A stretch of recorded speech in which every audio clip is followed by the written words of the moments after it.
আসসালামু আলাইকুম everyone, welcome back to my channel. আশা করছি সবাই ভালো আছেন। আমিও আল্লাহর রহমতে ভালো আছি। আবার একটি ব্লগ ভিডিও নিয়ে আপনাদের সামনে হাজির হয়েছি।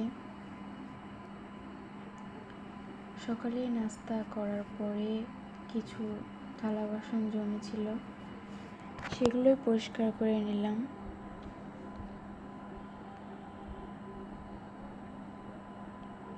সিঙ্কের মধ্যে বেশি থালা বাসন জমে গেলে আসলে ভালো লাগে না।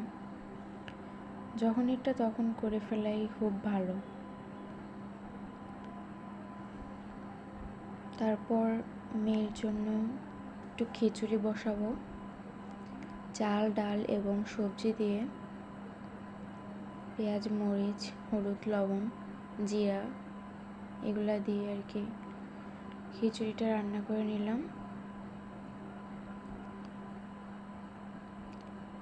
তো আজকে দুপুরে খুবই অল্প সময় ছিল আমার হাতে।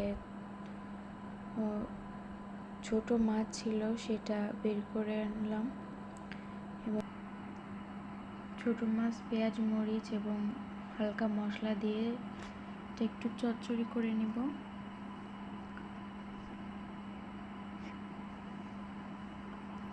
মাখিয়ে বসিয়ে দিব। হলুদ লবণ জিরা গুঁড়া রসুন বাটা সব কিছু দিয়ে এটা হাত দিয়ে মাখিয়ে তেল দিয়ে কাঁচামরিচ দিয়ে রান্নাটা চুলায় বসিয়ে দিব।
এদিকে চুলায় বসিয়ে দিয়েছি রান্নাটা, পাশাপাশি ভাতও হচ্ছে।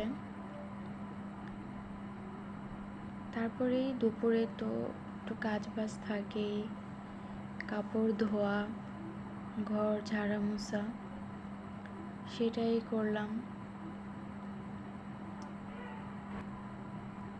বাসাটা ক্লিন করে নিলাম।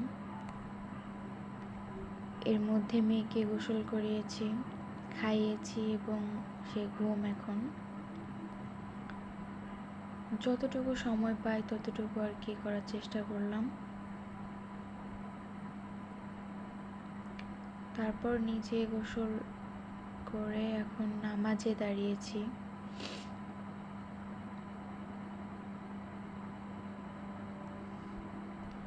আমার মেয়ের ঘুম তো খুবই পাতলা, সে ইতিমধ্যে উঠেই গিয়েছে আর সেও নামাজ পড়তে চায়। দেখুন সে জায়নামাজে বসে একা একা কি কি যেন বলছে, কথা বলার চেষ্টা করছে।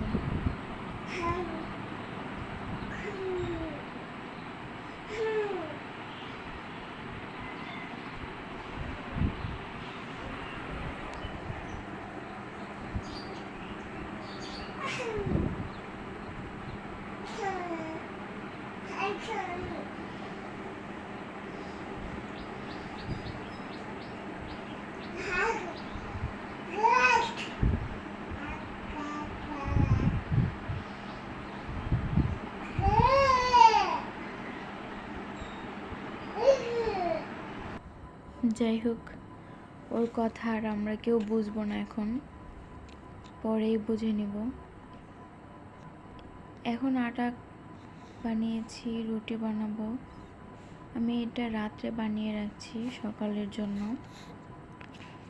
তো আজকের ভিডিওটা এ পর্যন্তই। আমার ভিডিওটা যদি আপনাদের কাছে ভালো লেগে থাকে, ভিডিওতে একটা লাইক দিবেন, সুন্দর একটা কমেন্ট করবেন, ফ্রেন্ডস অ্যান্ড ফ্যামিলির সঙ্গে শেয়ার করবেন। অবশ্যই আমার চ্যানেলটি সাবস্ক্রাইব করে পাশেই থাকবেন।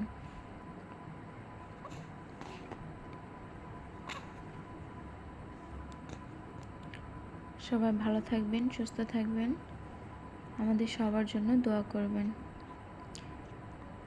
আসসালামু আলাইকুম, আল্লাহ হাফেজ।